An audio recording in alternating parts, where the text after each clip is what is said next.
I do want to do a mini segment. So you guys know, Brenna, Rob, I just came off vacation, all right? Now here is the cool part. Now vacation was awesome, had a great time, but there was actually something really interesting that happened when we were on vacation. We did a cruise, which historically, if you go on a cruise, you gain like 20 pounds. Have you guys been on cruises, Brenna, Rob? Yeah? I've been, yes. Yeah? Did you go like to get some plastic surgery? You went on a cruise? No, I did not go to get plastic surgery. Sorry, I had to do it. I did not go to get plastic surgery, Rob. Thank you.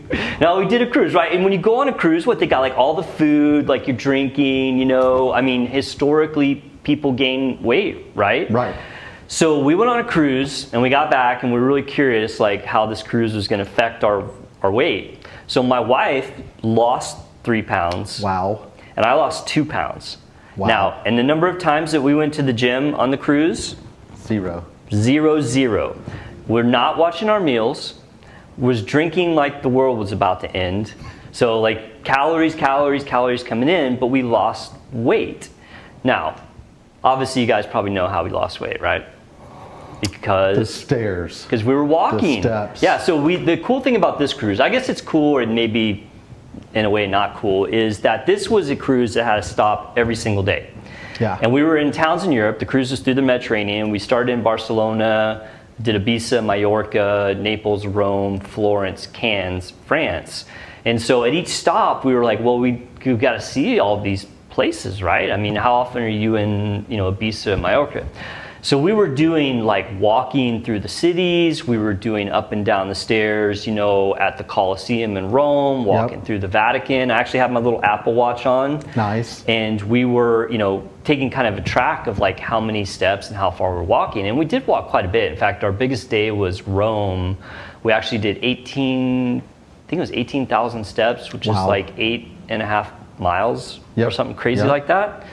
And so, of course, that was our biggest day, and a lot of days we did maybe 8,000, 10,000 steps. Well, normally when we're home, we don't take that many steps in a day. I mean, just because of the way America is, where you drive everywhere, and you basically drive right up to where you're gonna go to work, and you walk in, and maybe you get some steps, but you're not getting the crazy amount of steps that we did.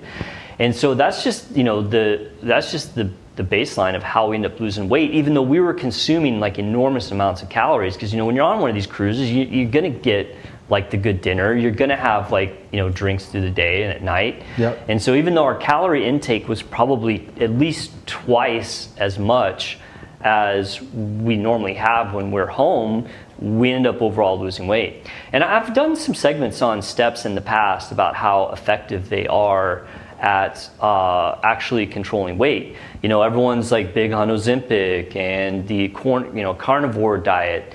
And those things obviously work. I mean, we've done tons of segments on Ozempic and how powerful it is for losing weight. But I mean, it is taking a medication. And where walking or getting extra steps has these really big advantages is, for one, there's like 0 barrier entry, right? I mean, if you want to go do CrossFit or do some crazy workouts, you may have to get a gym membership, or you got to sign up for a group. You got to like go drive somewhere to do it. If you're taking Ozempic, you have to go see a doctor. With walking, you don't have to do any of those things. You can literally just implement that into your daily routine and start to see the benefits of it. Also, compared to other exercises, it's very, very low risk. I a few years ago was training, doing daily, not daily, but multiple times weekly running, and I tore both my calf muscles. I mean, stuff like that can happen if you're either doing weights or high intensity workouts, or even just like running. Like, the chance of injury is not insignificant. With walking, not so much. You have a very, very, very low risk of getting injured. So, and it's one of those things where it's more or less you just kind of have to work it into your routine.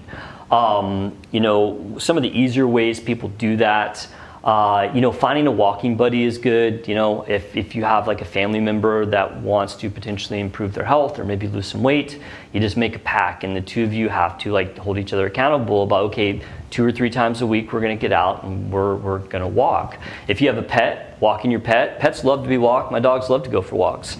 That's another easy way to implement walking. Some things that are easy but you don't think about.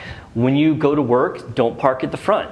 park at the very back of the parking lot. It makes a huge difference. When you get to your work, if you work on the 7th floor, don't take the elevator, take the stairs.